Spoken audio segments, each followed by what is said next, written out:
نحمده ونصلي على رسوله الكريم اما بعد فاعوذ بالله من الشيطان الرجيم بسم الله الرحمن الرحيم ومثل الذين ينفقون اموالهم ابتغاء مرضات الله وتثبيتا من انفسهم كمثل جنة بربوة اصابها وابل فآتت اكلها ضعفين فإن لم يصبها وابل فطل والله بما تعملون بصير صدق اللہ العلی العظیم۔ سامعین اکرام، آج کے درس میں سورہ بقرہ کی آیت نمبر 265 تلاوت کی ہے، جس میں اللہ رب العزت نے فرمایا اور ان کی کہاوت جو اپنے مال اللہ کی رضا چاہنے میں خرچ کرتے ہیں اور اپنے دل جمانے کو اس باغ کی سی ہے کہ جو اونچی زمین میں ہو، اس پر زور کا پانی پڑا تو دونے میوے لایا، فآتت اکلہا ضعفین، تو دونے میوے لایا، فإن لم يصبها وابل فطل، پھر اگر زور کا میہ، زور کی بارش اسے نہ پہنچے، فطل تو اوس کافی ہے، واللہ بما تعملون بصیر، اور اللہ تمہارے کام دیکھ رہا ہے۔ پچھلی آیت میں باطل اور غیر مقبول صدقوں کی ایک مثال دی گئی تھی، اور اب اس آیت میں صدقات مقبولہ کی نہایت نفیس مثال ارشاد ہو رہی ہے کہ ایک مومن کا وہ صدقہ کہ جو اللہ کی رضا چاہنے کے لیے وہ کرتا ہے، تو وہ ایک ایسے باغ کی طرح ہے کہ جو ایک اونچی زمین کے اوپر ہے، کہ جہاں پر بارش پہنچتی ہے تو وہ سرسبز و شاداب ہو اٹھتا ہے اور دگنے پھل دیتا ہے، اور اگر بارش کم ہوتی ہے تو شبنم کی وجہ سے بھی، اوس کے پڑنے سے بھی اس کے اوپر کوئی فرق نہیں پڑتا، وہ اپنے پھل بدستور دیتا۔ اللہ تبارک و تعالیٰ نے اس آیت میں ان لوگوں کی کہ جو لوگ رضا الہی کی طلب میں دلی اطمینان اور تصدیق قلبی کی بنا پر اپنے مال خیرات کرتے ہیں، ان کی خیرات کی مثال اس باغ کی سی ہے کہ جو اعلیٰ اور قابل پیداوار بلند میدان میں ہو، کہ نہ وہاں گندی نالیوں کا پانی پہنچتا ہے اور نہ دریاؤں کے سیلاب کی وہاں رسائی ہے، نہ گندی ہوائیں وہاں پہنچتی ہیں، کہ جب اسے تیز بارش مل جائے تو دیگر باغوں سے دگنے پھل وہ دیتا ہے، اور اگر خشک سالی ہو جائے تو اسے شبنم ہی کافی ہوتی ہے، کہ اور باغ جو ہے وہ خشک سالی میں خشک ہو جاتے ہیں مگر یہ اس وقت بھی پھل دیتا ہے۔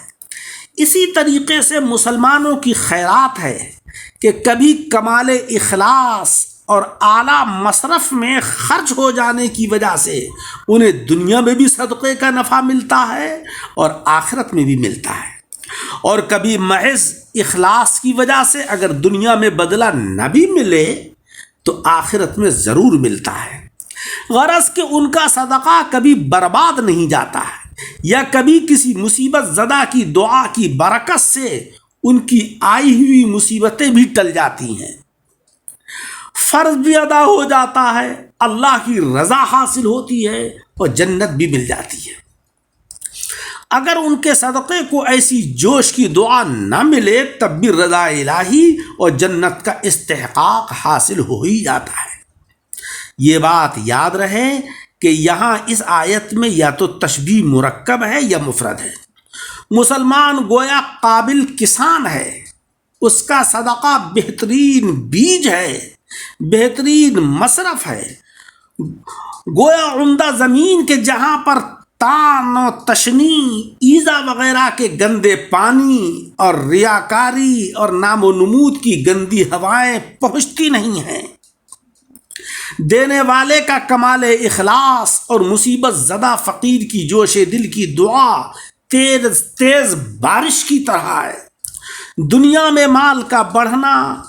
بلاؤں کا ٹلنا، اور آخرت میں اللہ کی رضا اور جہنم سے نجات ہے، جنت کی لذتیں ہیں،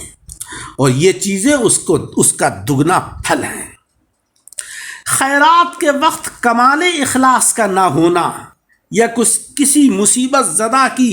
پرجوش دعا کا نہ ملنا، یہ گویا تیز بارش کا پہنچا ہے، اور اصل اخلاص یہ گویا شبنم ہے۔ اللہ رب العزت سب کے اعمال سے خبردار ہے، بقدر عمل جزا عطا فرمائے گا۔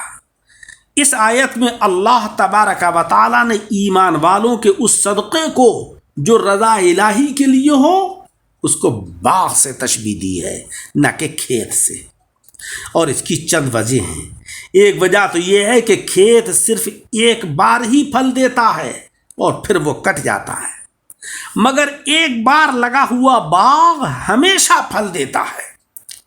لہذا اے مومن، تیرا صدقہ جو تو رضا الہی کے لیے کرتا ہے تو وہ ایک سرسبز و شاداب باغ کی طرح ہے جو ہمیشہ پھل دے گا۔ ایسے ہی مومن کا صدقہ مقبول دنیا، حشر، قبر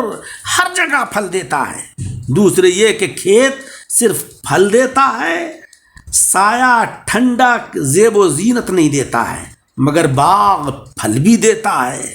سایہ اور رونق بھی دیتا ہے۔ اسی طریقے سے مومن کا صدقہ مقبول ثواب کے پھل بھی دے گا اور قیامت میں سایہ اور رونق بھی دے گا۔ تیسرے یہ کہ کھیت کی نگرانی آخر تک کرنی پڑتی ہے، مگر باغ کی نگرانی ایک بار کر لی گئی پھر ہمیشہ کے لیے فارغ ہو گئے، نہ اسے پانی دینے کی ضرورت ہے، نہ صفائی کی حاجت ہے۔ مومن مرتے وقت تک اپنے صدقے کی نگرانی کرتا ہے، پھر ابد الآباد یعنی ہمیشہ تک وہ صدقہ محفوظ رہتا ہے۔ چوتھے یہ کہ اگر کھیت پر آفت آ جائے تو بالکل بیکار ہو جاتا ہے، لیکن اگر باغ کو کوئی آفت آ جائے تو صرف پھل برباد ہوں گے، لکڑی وغیرہ پھر بھی فائدہ دے گی۔ ایسے ہی مومن کا صدقہ اگر دنیا کا کام بھی نہ دے تو دوسرے جگہ یعنی آخرت میں فائدہ مند ضرور ہوتا ہے۔ اور پانچویں تشبیہ جو باغ سے دی گئی ہے مومن کے صدقے کو، اس کی یہ ہے کہ یہ کھیت ایک ہی پھل دیتا ہے، مگر باغ قسم قسم کے پھل دیتا ہے۔ ایک باغ میں سینکڑوں قسم کے درخت ہوتے ہیں، پھر درخت کا پھل علیحدہ علیحدہ۔ ایسے ہی مومن کا مقبول صدقہ بہت سے پھل دیتا ہے۔ اس آیت سے معلوم ہوا کہ 4 چیزیں خیرات کو باطل کرنے والی ہیں: بے ایمانی، ریاکاری، احسان جتانا اور فقیر کو ایذا پہنچانا۔ اور 2 چیزیں خیرات کو مقبول بنانے والی ہیں، ایک ایمان اور دوسرے اخلاص۔ اسی لیے اللہ تبارک و تعالیٰ نے اس آیت میں فرمایا وَمَثَلُ الَّذِينَ يُنْفِقُونَ أَمْوَالَهُمُ ابْتِغَاءَ مَرْضَاتِ اللَّهِ، اور کہاوت ان لوگوں کی کہ جو اپنے مال اللہ کی رضا حاصل کرنے کے لیے خرچ کرتے ہیں، وَتَثْبِيتًا مِّنْ أَنفُسِهِمْ، اور اپنے دل جمانے کو، کمثل جنت بربوۃ اصابها وابل فآتت اکلها ضعفین، اس باغ کی سی ہے کہ جو بھوڑ پر ہو یعنی اونچی زمین پر ہو، اس پر زور کا پانی پڑا تو وہ دگنے پھل دینے لگا۔ فإن لم يصبها وابل فطل، اور اگر اس کو پانی نہیں پہنچا تو اس کو اوس ہی کافی ہے۔ واللہ بما تعملون بصیر، اور اللہ تبارک و تعالیٰ تمہارے کام دیکھ رہا ہے۔ اس آیت سے ہمیں یہ درس حاصل ہوا کہ ہم اللہ تبارک و تعالیٰ کی بارگاہ میں اس کی رضا اور خوشنودی حاصل کرنے کے لیے صدقہ اور خیرات کریں۔ اسی میں ہماری فلاح اور بہبود ہے، دنیا میں بھی فائدہ ہے اور آخرت کے اندر بھی فائدہ ہے۔ اللہ رب العزت ہمیں عمل کی توفیق عطا فرمائے، آمین بجاہ النبی الکریم۔ درس کو سن کر احباب کے ساتھ شیئر کریں اور ہمارے یوٹیوب چینل دعوت حق درس قرآن کو